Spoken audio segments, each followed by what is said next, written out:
Good morning, everybody. Happy Tuesday. I hope you all had a wonderful President's Day. Thanks so much for tuning into Coffee Break presented by Bathfitter. I'm excited to be back home and everything going on. As you can see, we got a lot of sports to talk about today, too. And of course, DMAC will be joining us here in just a second. But again, I hope you guys had a wonderful long weekend if you were off. And let's get into the show. Let's do it because we got a ton to talk about, including the Avalanche. DMAC, how are you this morning? Good. Welcome back, Rachel. How was your vacation? It was good. Honestly, I didn't think I realized how much I actually needed it, but I feel so well rested and excited to get back to work and excited for all the things coming up here in a few short weeks. So it was good. I'm happy to be back home though. Happy to be, in my usual surroundings. I will say that we have the best fans of this show because I was nervous about the cleaners and everybody coming in and you want the show to always be perfect. But the fact that everybody had so much fun with it on, was it Thursday? We're just so lucky, DMAC. But how are you? How was your weekend? It was a very mellow weekend. Went to the Avalanche game on Sunday, Nice. where I saw Gabriel Landeskog, and I'm sure we can get into that in a little There bit. we So go. great, kind of a bad game, and then a great game on Sunday, but we can chat about it. Other than that, it was actually a remarkably mellow weekend for us here at the McKee household. Yeah, I was gonna say, my dad actually had texted me and he was like, "Does DMAC ever take a day off?" And I literally was like, "No." He actually doesn't. He is always working, and for that we're thankful because you're always at all the events, all the energy and everything like that. But let's talk about the Avs because Okay. what a freaking game it was against the Oilers. Well, Coach Bednar said it was an ugly game. They started out down 3-0, Yep. come back 3-2, down 4-2. Come back 4-3, down 5-3. And it looked like kind of a disaster. Yeah. And then they showed a lot of courage. Nathan MacKinnon was amazing. JT Compher had 4 points. And they were much more aggressive in the overtime period. Like when they were going to overtime, I was like, all right, here we go. Another boring overtime and lifeless shootout. Well, that's what happened Tuesday against Tampa. That's exactly what happened. But not on Sunday afternoon. It was much more aggressive. And Jared Bednar said, well, you take on the tone of your opponent. If they're going to be aggressive, it's going to be aggressive. So it was just a much more sort of active overtime period. And then Mikko Rantanen with 22 seconds left in the overtime, makes a little move to his left, gets an open net, buries it. And that's that. You win 6-5 in overtime. And you look and you see what was, I think, a disappointing result because you gave up leads against the Lightning on Tuesday. Rachel, 3 games in a row that they get 2 points. And it's like, okay, all right. And then afterwards, I'm walking back from the locker room, which was in a much better mood. And I'm walking through the hallway, and there's Gabe with his daughter in one hand, his son, who's like 2 years old in a couple days, in his other hand. I go, hey, welcome back. He goes, hey, thanks a lot. And it's like, all right, Gabe's back. And he hadn't been back. He's been rehabbing in Philadelphia and Toronto.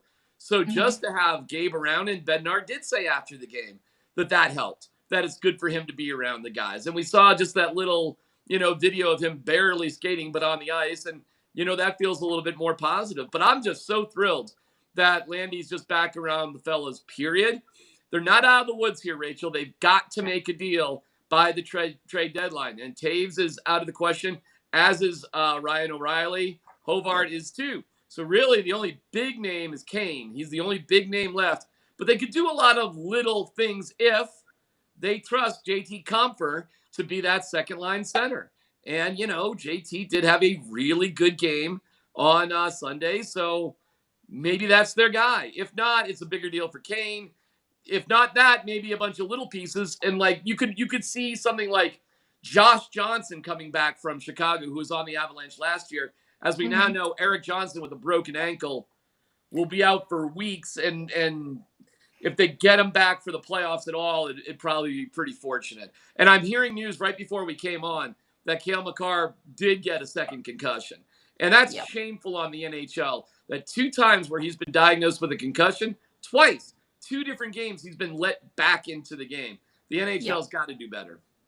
Oh, 100%. And there's so much to get into right there that we're going to be spending a lot of time on the Avs today because, one, they could actually make a run, DMAC, and we're going to get into that in just a second. We're also going to talk about Gabe, like you mentioned, but let's talk about the injuries because Cale Makar having his second concussion, and he's officially been marked out for this weekend. So don't plan on seeing him against Winnipeg on Friday. How concerned should we be? Truthfully, We should be very concerned. You're so much more susceptible to another concussion once you get a concussion. So no, we should be extremely concerned.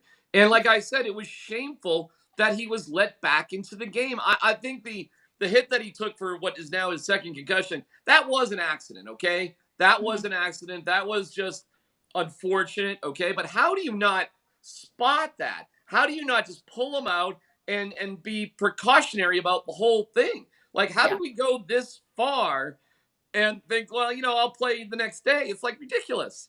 Yeah. Stop.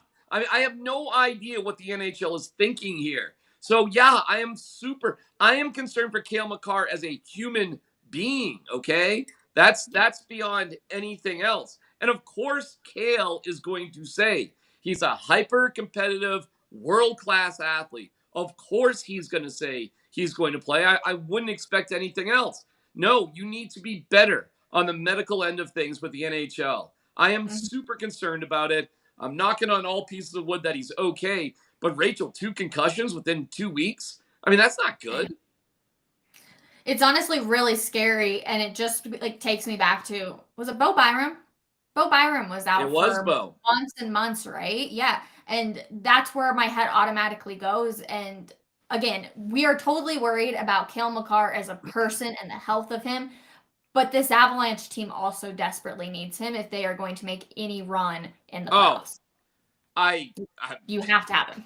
I mean, how do you win the Stanley Cup without Cale Makar? Exactly. I mean, come on. I'm sure you can make a playoff push. You can make a run. You can do all right. But I mean, listen, Rachel, listen, that game was 6-5. Okay. It was a great win.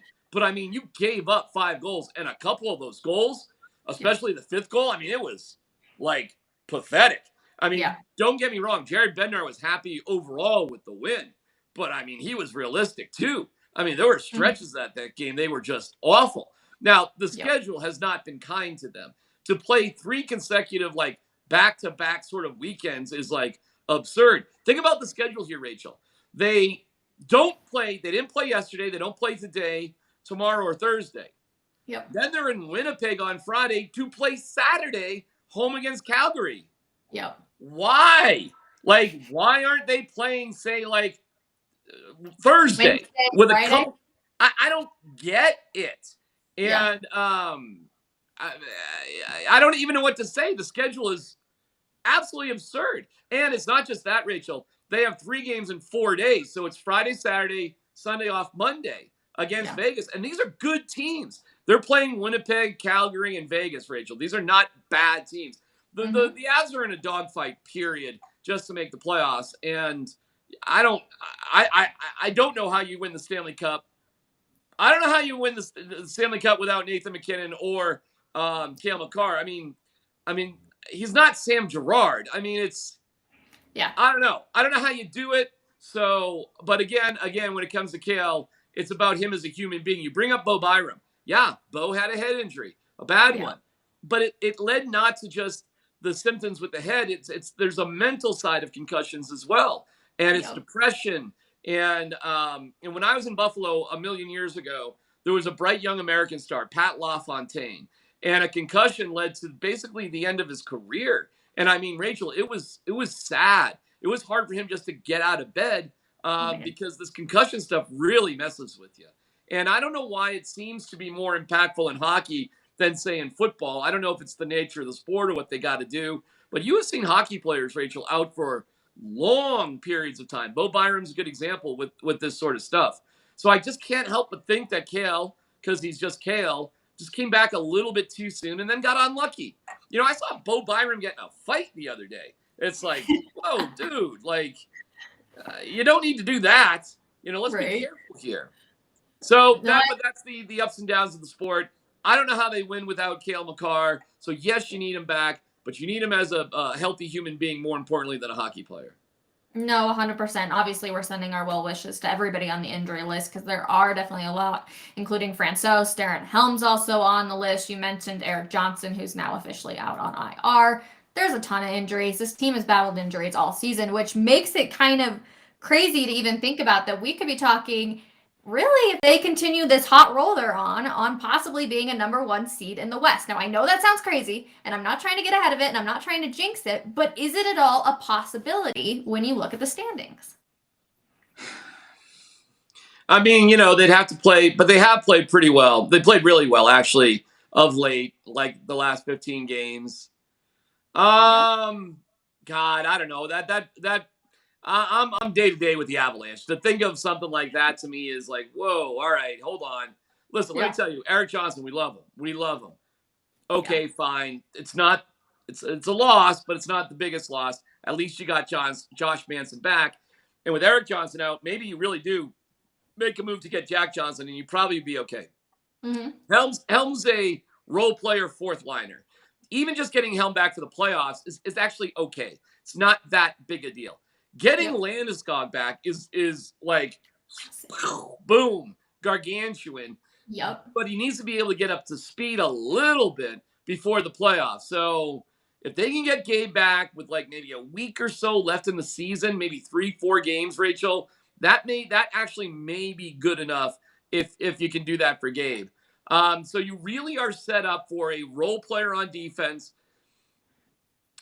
I don't know, man. I just don't think they're going to get that 2C, that second line center. I think it's going to be JT Compher. So I think what you're really looking for is another solid wing, something like that, but there's not a lot of those guys out there either. So, I mean, getting a Turi Lehkonen was ridiculous. If you'd find somebody like a Turi Lehkonen, that would be actually unbelievable. Which is so funny because at the time we were all like, oh yeah, Lehkonen, like, you don't know. Well. I mean, we should have known. He was playing for Montreal in the Stanley Cup final. It's not like he was hiding anywhere.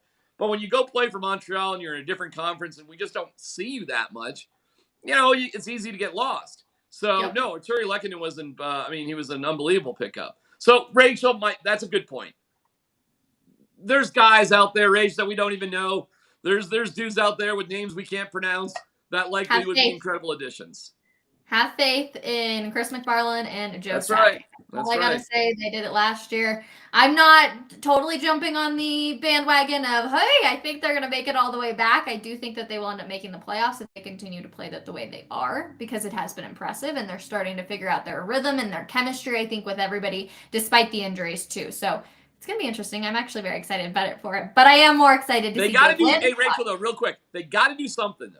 They can't do nothing. They got to do something. All right. They have to. You have to add to the depth of this team. Like you have to, especially because of the injuries that they've been dealing with. But I am really excited that Gabe Landeskog was back in the building. That was huge news. Maybe they were listening to Coffee Break because we were all saying, hey, where's Gabe at? Gabe, you need to come back. Where are you? So it's great to see him. Yeah, his 2 kids, obviously freaking adorable. Love the suit on him, too. I love the picture you took, D-Mac. How important and crucial is it just for him to be back with the team? I know we all want him to be back out on the ice for games and such, but just having that presence in the locker room, how big of an impact do you actually think it made? I think it's huge, and I wrote about it at denversports.com after what I thought was a less than performance against Tampa. And, it's funny, I was talking to Mikko Rantanen after the game on Sunday, and he did say that they tend to play better this entire year when they're behind rather than when they're ahead. Mm-hmm. Okay, that's an interesting psychology right there.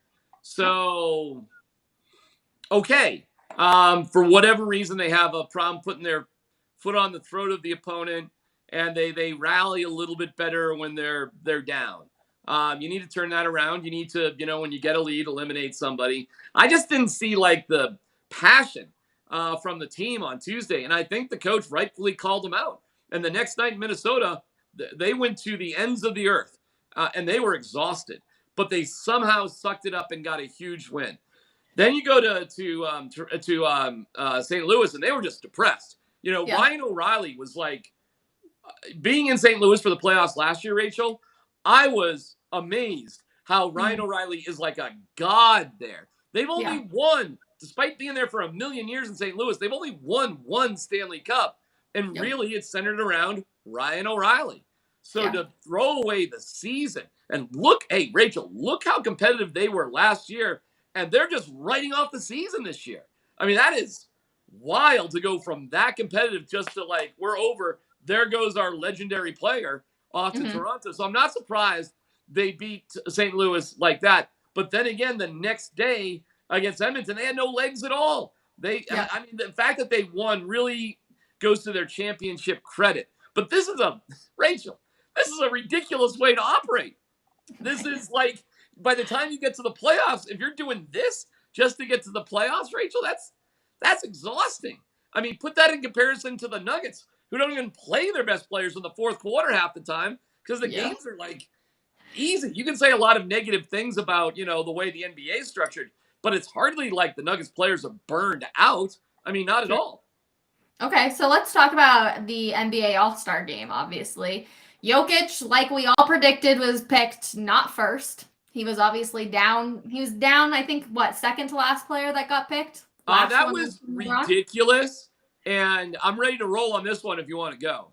That has to be freaking scripted, though, right? Like, there is just no way that the best player in the league is being picked the second to last and last on Team LeBron. I don't get it. So let's go in hot water. Tell me why you should be pissed off if you are a Nuggets fan.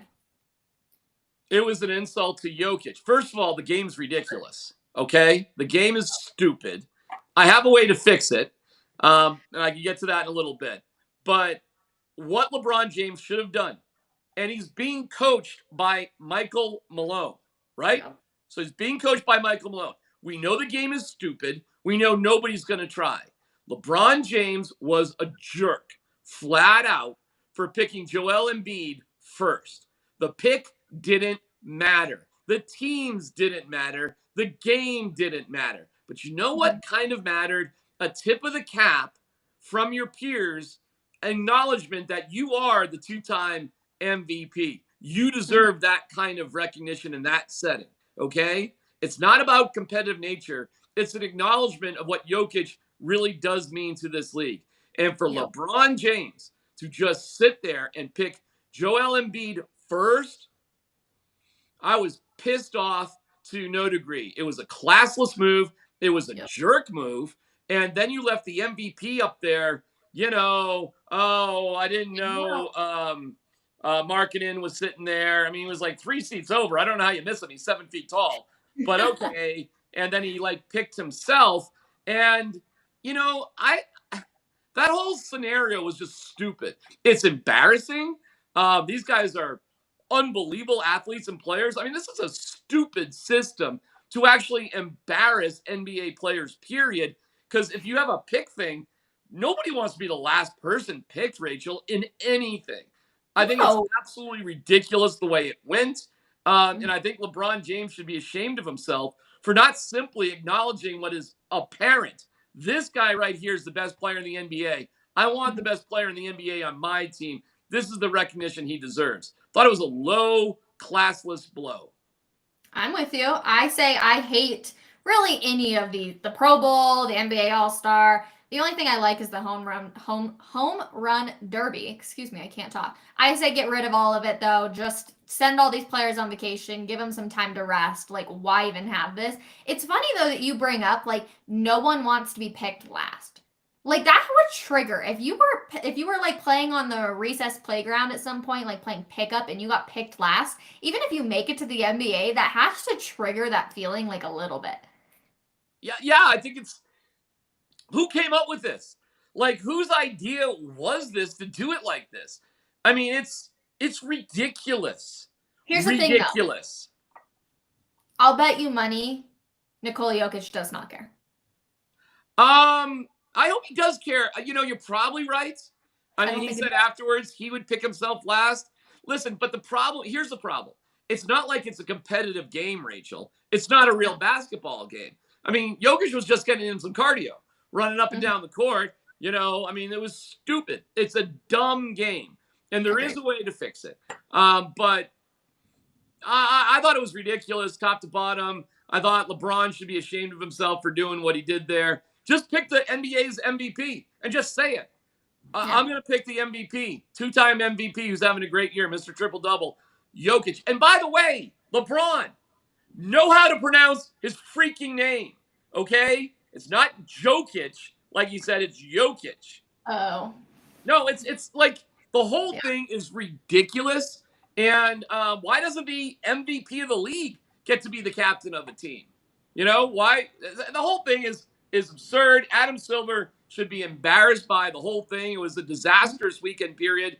None of the stars. Good for Mac McClung, but I'm telling you, Rachel, there's guys out on YouTube who can dunk better than Mac McClung because Yeah. it's a gymnastic. It's a gymnastic event, Rachel. It's not basketball. I Okay, know. it's ridiculous on YouTube to see who has a 50-inch vertical that can't come close to playing competitive basketball. So you Yeah. created a circus act at halftime, won by Mac McClung, who Nuggets fans should actually know in the most meaningless of meaningless games, Game 82 last year at home for the Nuggets. Mac McClung was a star. They Mm-hmm. came back from 15 points. The Nuggets blew a lead, and Mac McClung like did a double reverse whammy dunk like to win it in OT. Rachel, it was a completely meaningless game, Game 82 for the Lakers and the Nuggets last year. They didn't play any of the starters. Yeah. The leading score for the Nuggets was like Marcus. He wore 0-0. He played in like 2 games the whole year. Mark Mm-hmm. Howard something. I don't even know. He never played. He put up 25 points in that game. This is the guy like I don't even know he was on the team. You know, so I mean, I am furious about this moment. And if you even care about the All-Star game, this is sad, Rachel, but I'll tell you how to fix it. You got to guarantee $1 million per quarter to the winning team. What? Per quarter. $1 million per quarter. To make the them winning actually team. play. But then To the- it's not worth it at that point because what if someone gets hurt? Well, don't have the game. I said cancel it. I said, nope, done with it. I'm over. But I if think you it's want these guys to care, it's 4 different quarters of competitive basketball. At the end of each quarter, I do like the Elam ending, which is a target ending. It's like the first one to something, not the clock. Played 4 quarters that all add up. And maybe it's not $1 million per quarter. Maybe it's 250, 250, 250, $1 million. Something like that. If you don't do that, though, Rachel, and by the way, that's not even that much money. Even if, like, say there's 12 guys on a team, it'd be $48 million for the game. That sounds like a lot, but that's the only thing that's going to motivate these guys. $48 million in prize money, we're going to give the winning team per quarter $1 million each. You're going to see some good basketball. But aside from that, you're not. So you might as well just cancel the game if you're not going to do that. I say just cancel it. I'm Well, over cancel it. it then. Done with all of it. Yeah. I say let him go on vacation. Let him go to Cabo and get well rested. How about Look what this? happens. How if you about get well wait, rested. time out. How about no break? How about you just keep playing? How about we just end the season earlier? Well, I would love that. I would love How about that. Rachel? But- Rachel, just spread things out. How about no more back-to-backs, 3 games in 4 nights? How about you just don't have the All-Star weekend and we have more competitive NBA games during the regular season where you don't have to do load management because you don't have to jam up the schedule for the stupid All-Star break. You know what, DMAC? I think you just came to a wonderful conclusion to make everybody happy. I love this idea. I love it a lot. Moving on to the Broncos, though. The tag and trade, well, just the tagging, can start officially today. I keep saying I think the Broncos are going to tag and trade Draymond Jones. I don't know if it'll actually happen, but it seems realistic with the attitude we saw out of Draymond, but what you're wanting to get. The thing is, I don't think they're going to do anything because I don't think they want to pay him the $18 million or whatever it is guaranteed to tag him. Mike Klis obviously tweeting out that they're going to wait until March 7th, which is like the deadline to kind of see what they're playing with, I think, there a little bit. What's your thought on this, DMAC? Yeah, they wanted. I know they like him, but they're not going to tag him, Rachel. They'll try to work out a long-term contract. And if Draymond Jones really thinks he's worth 18 per, then he's going to have an opportunity to go find out. Now, the reverse of it, like Shelby Harris did this a few years ago. He thought he was worth all this money. He had to come down back to the Broncos for like a 1-year deal for like 2 point whatever. It's risky. It's risky rolling those dice.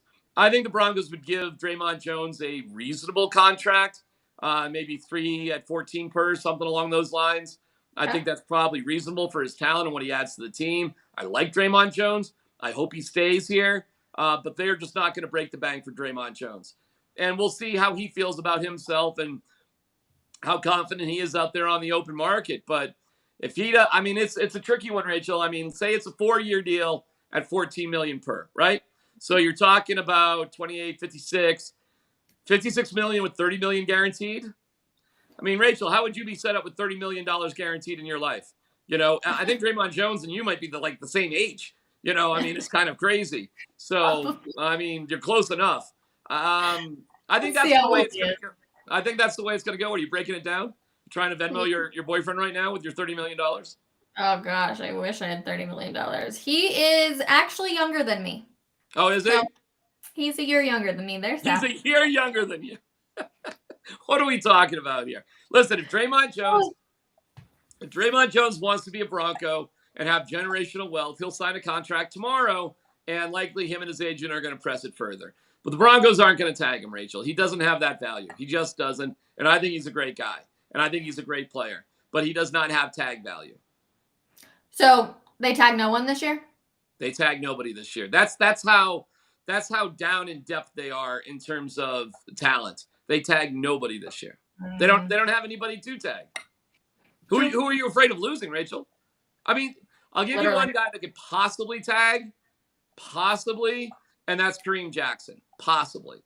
Yeah, you know. Hey, Jack, huh? Maybe if you don't want to lose them, if you want to work out a longer term deal with them, I mean, maybe. But aside, and that's Rachel, that is a gargantuan maybe. So other than that, really, no, there's really nobody. Interesting. Yeah, K-Jack didn't even cross my mind, so I didn't put it that far. Draymond was the only one when we were all talking about it, the past couple of weeks, that his name just kept popping up and up and up. I agree with you. I think max 15 mil, which is obviously a huge difference compared to what is it? It's the 18.94 million. That's crazy. That's I mean, in all fairness, I mean, who else is there? It's Draymond Jones, Dalton Risner, Kareem Jackson, and Alex Singleton? I mean, come on. I mean, I think they're all gonna kind of test the waters, don't you think? Well, Dalton, they haven't even really been talking to him. So sure, test the waters. They may just be happy to let him go, actually. But don't you think that if nothing happened, they would bring him back? Yeah, it'd have to be something. Yeah, I mean, it'd be a pretty sucky situation for Dalton if he's back here. I think they would have Dalton back on a real low-level deal where he would be in a competitive environment for his position. But he's not a lock, for the Broncos. So they're going to, all right. And that is what happened with Shelby Harris. It was all right, Shelby, a couple years ago. And to Shelby's credit, he played well and then did get a big deal from the Broncos and actually did have value in the trade for Russell Wilson to the Seahawks. So it's not like it's the end of your life or your career. If that happens to you, you have an opportunity to build yourself back up. Dalton just could not get healthy, and he's just seen a dip in his play. And, it's just a lot of bad timing for Dalton Risner in terms of his ability and his health, and then you can see that those two things may go together. And he's a great guy. And that's got nothing to do with nothing. I'm sure they would love to have him back because he's a positive dude. He's a local guy, obviously. There's nothing negative about Dalton Risner. I mean, this is just business. All right, let's play the if game, which people either love or they hate. And there has been some talks, mostly rumors, I believe, about Saquon Barkley to the Broncos. Now, the New York Giants have two options, really. They can tag Daniel Jones or Saquon Barkley. Who are you tagging? Daniel Jones wants $45 million per year. Insane. But, that's the way it goes. That's the value. I talk all the time, Rachel, about relative value. Okay? And meaning when you go into a draft, it's not as simple as just saying, well, he's a better football player. Yeah. This is the classic argument I've gone into a million times, which why they should have gone with Mac Jones or Justin Fields, quarterback, over Patrick Surtain, cornerback. However, the relative value of a pass rusher and even a tackle is higher than a cornerback. So you should have at least gone with Micah Parsons or Rashawn Slater at that spot over Micah Parsons too. And it doesn't matter if the person you pick at a lower relative value is sensational. You can't get better than Patrick Surtain. You can't. The relative, he is at 100, a 100 max out ceiling at his position. But where is 100 relative value to a quarterback? Where is it even? Well, it's certainly not even. Is it a little bit? A lot? This much? Is it this much? I mean, what is it? So if 100 for a cornerback is here, Rachel, where's Patrick Mahomes? If this is 100, where's Patrick Mahomes? At 100. Right there? All right. Yeah. Where's Daniel Jones? Right there. So still more than. So a guy like Daniel Jones is still more than the best cornerback, okay? And what does it take to keep one of those guys, Rachel? It's like $45 million. It's nuts. Patrick Surtain's never going to make $45 million a year. No cornerback's ever going to make that. So when I hear this bunk about, he's a better football player, I just roll my eyes, because if you can't understand the basic concept of relative value, you're lost. And this is where I have the biggest problem with George Paton, is that you're a GM and you don't get that. I mean, you're a general manager and you don't understand it. So listen, Daniel Jones he'll probably get tagged, Rachel. He's just more important, and that seems like a ridiculous deal. And Saquon Barkley likely will, and I don't think he's going to settle. I think Daniel Jones is going to give them a hard time. I think there's probably 7 or 8 teams that would take Daniel Jones like that at his age and what he's been able to do at his position. I think he's going to get tagged, because that is I don't see them paying him big bucks. They probably got to work on it. It probably leaves Saquon Barkley free. Okay, interesting. Do you want Saquon Barkley? It's hard because you don't know what Javonte is going to look like coming back from this ACL tear. So while you hope he comes back, but at the same time, Saquon's dealt with how many injuries in his career? So I don't know. I don't really think they need it. I think they need people in other places, especially the offensive line.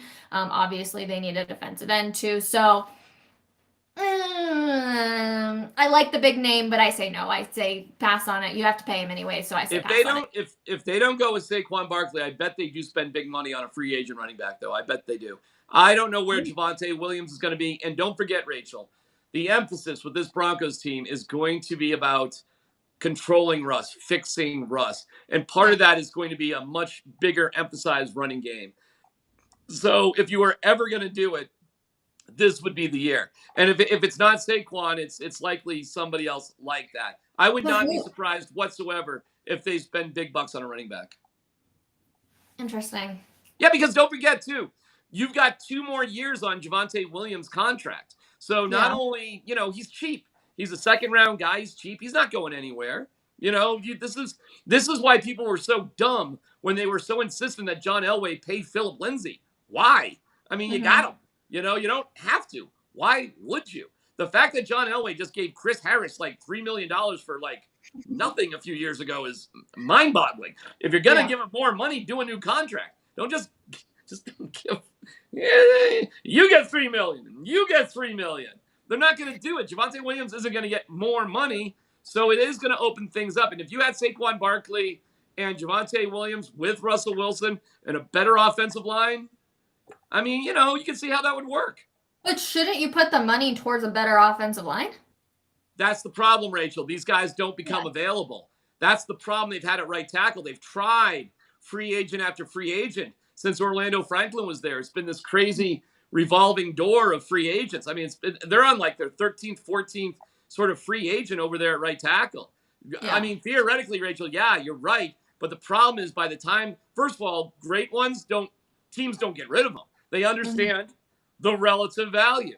So if you're a great tackle, if they've drafted and developed you and you're great, they're not going to let go of you, okay? And you can find great right tackles, 2nd, 3rd, 4th. You can find them in different rounds too. The one guy that's kind of interesting right now is Mike McGlinchey, who's the right tackle for San Francisco. But again, Rachel, now we're going to, older guys, and all these guys are hurt. They're all hurt. They're all injured. None of them are ever in their prime once they get to this stage. So, okay, how much money are you? Now you would say, well, the right way to do it is to draft it. Well, that'd be great, Rachel, if you had any draft picks. But you don't have any draft picks. You don't have a first-round pick. You have 2 third-round picks. Yeah. But you don't have any draft. So we're gonna wait for a right tackle to be our future right tackle. That's gonna fall to like pick number 80. That seems ridiculous, right?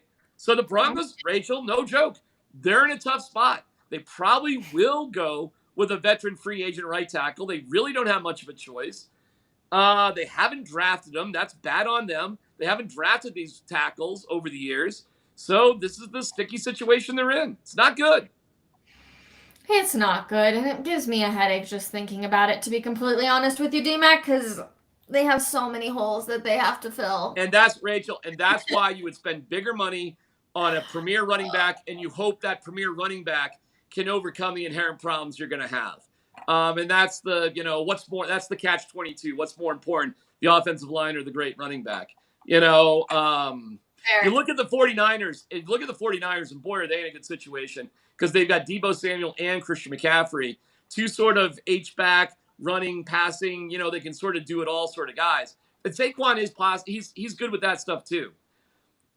Listen, if it's not Saquon, it's got to be somebody like Saquon because they're going to have a hard time filling out the offensive line this year. They'll have a better opportunity to do that, actually, Rachel, in 2024 than this year. So you got to kind of hang in there in 2023, and you really be able to do some damage in that department in 2024.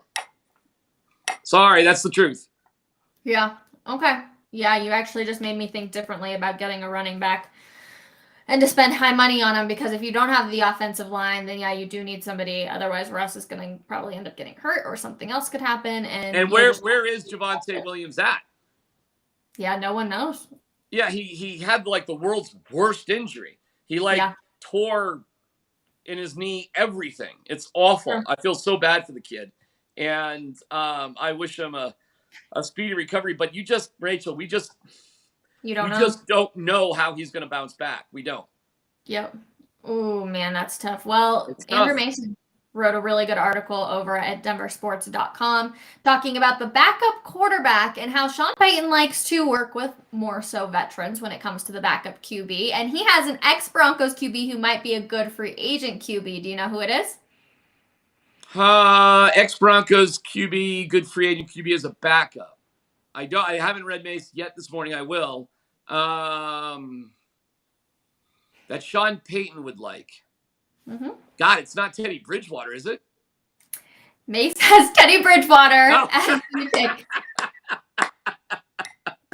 Could you imagine if Teddy Bridgewater came back to be the backup quarterback for Russell Wilson?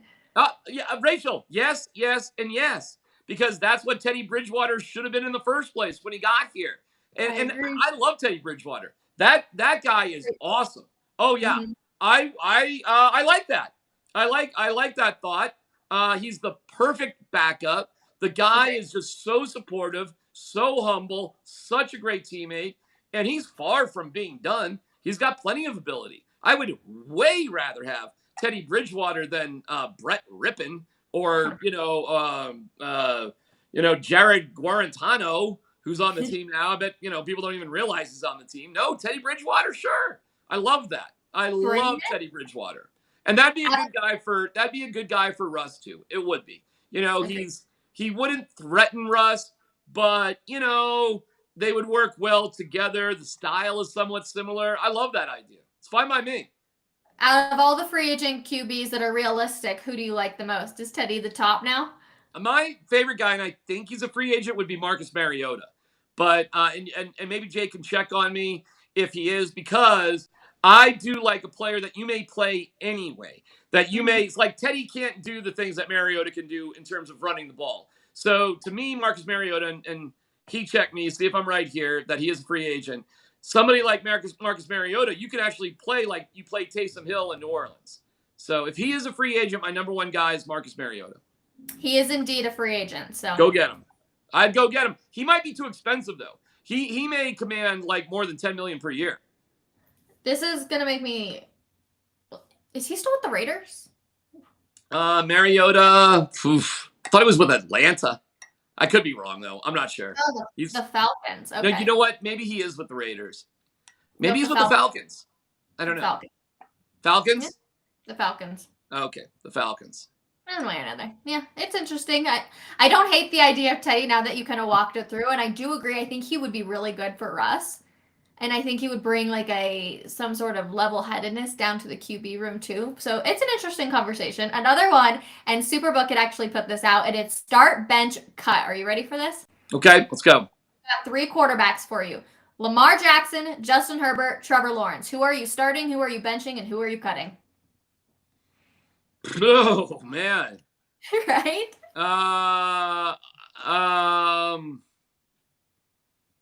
Wow. I gotta think about that. I'll cut Herbert. I'll bench Lawrence. I'll start Jackson. He's the best quarterback. So my thought on Justin Herbert is Chargers always going to charter. And right. I'm sorry, Justin Herbert. I don't think that the hype around him is as real as everyone else talks about. So I agree. I would cut. And then you would start a healthy Lamar Jackson. Yeah, Lamar Jackson won an MVP for a reason. He's done nothing but be successful as a quarterback when he's healthy. And by the way, all quarterbacks get hurt. Doesn't matter if they run around or not. They all get hurt one degree or another. And he's just the best quarterback. I mean, so I mean, I'll just start the best quarterback, I guess. And, you know, I like Herbert too, but I like the upside a little bit better of Trevor Lawrence. And Herbert, yeah, he might have PTSD from bad, decision-making process from the Chargers. But that's a fun one. That's a fun one to throw around. I know. If you're the Ravens, are you tagging Lamar Jackson? I can't believe it's gotten this far with Lamar Jackson and the Ravens.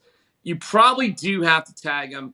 The guaranteed money he wants. This is why the Browns screwed everybody up with Deshaun Watson. They guaranteed way too much guaranteed money, and it set an unrealistic bar. It was really bad. What Jimmy Haslam did as the owner of the Browns really screwed over the rest of the teams. This is why Russell Wilson, by the way, did not get into that game. First of all, his agent, rightfully so, probably saw what was going on in training camp and realized, no, we got to get this deal now. You know, he gets a gold star for that for sure. He does not get a gold star for running a charity.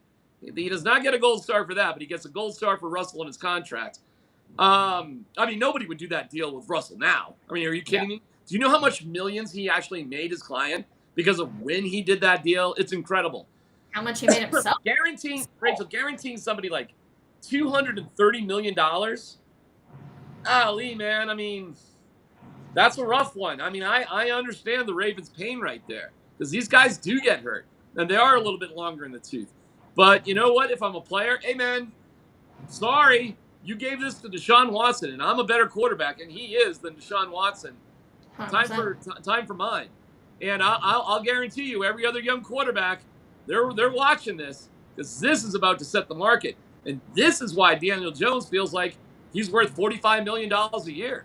So the players, trust me, Rachel, the players are rooting for Lamar Jackson right now. No, 100%. Also, Cecil, good morning, Cecil. He texted me and said Mariota is expected to be released and designated post June 1st cut. So still on the roster for the Falcons. So good to know. But he's going. They're anticipating he's going to be released.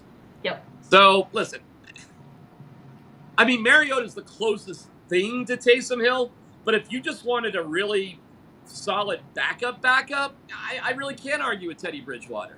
You know, Teddy Bridgewater should have been the backup here for like 10 years. So the stupidity was starting him over Drew Lock. I mean, give it to Drew. If it fails, it fails, Rachel. At least you got Teddy, and you can wrap Teddy up. I mean, they just moved on from – I don't know why they even moved on from Teddy. And you know who our backup quarterback should be right now, Rachel? Freaking Case Keenum. You got your back. Yes, Rachel. In 2018, they acquired Case Keenum in free agency, and then you should have drafted Josh Allen. And guess where Case Keenum is the backup? Buffalo.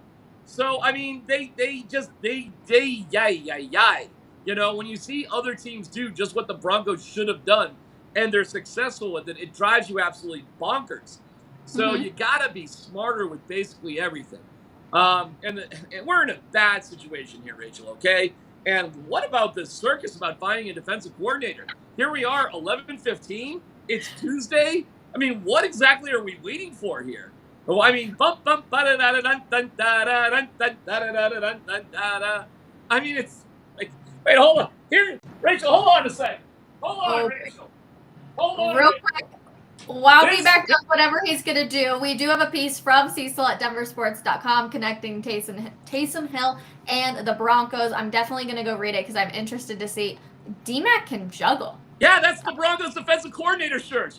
Let's see it. There's Rex Ryan, VJ, Desai, Rex Ryan, VJ, Desai, Rex Ryan, VJ, Desai, Rex Ryan, That's- VJ. Decide? That was How about just decide? Oh, D-Mac's got jokes today too. Okay, D-Mac, I need you to continue doing this until we end the show. Can you do it? Dun, dun, dun, dun, dun, dun, dun, dun, dun. Oh, shoot. All right. Okay, well, maybe not. That is going to do it for today's episode of Coffee Break presented by Bath Fitter. Thank you all so much for hanging out with us. Can D-Mac continue this? How long can I keep this monologue going? Oh, he was close. We're going to talk about the defensive coordinator position tomorrow, so definitely come hang out with us, chat with us, let us know who you would like to see, and of course, let's hope the Avs can get healthy. Kel McCarr, we want to see you back so soon, along with Gabe Landeskog. And everybody, we will see you tomorrow, 10:30 a.m. for another edition of Coffee Break. Love hanging out with you. Kyle says impressive, D-Mac, and I agree with him. I could never do it. We'll see you guys tomorrow morning, 10:30 a.m. Have a wonderful day. Bye, everybody.